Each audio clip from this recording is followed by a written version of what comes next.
Hey everyone, welcome back to our channel QTV.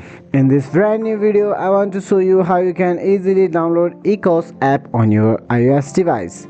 First of all, make sure you have a stable internet connection and let's head into the App Store. That's a familiar blue icon app with the A in it. In the web search bar, you can just type in Ecos.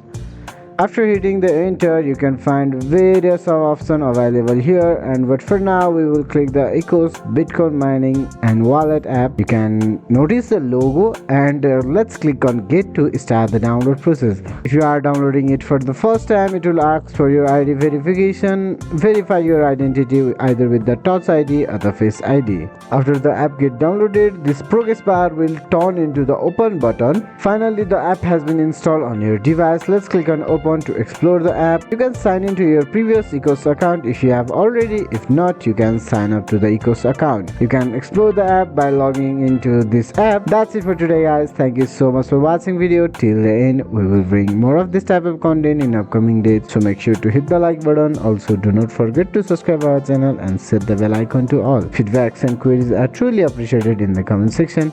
I will see you guys again in our next video. Have a nice day.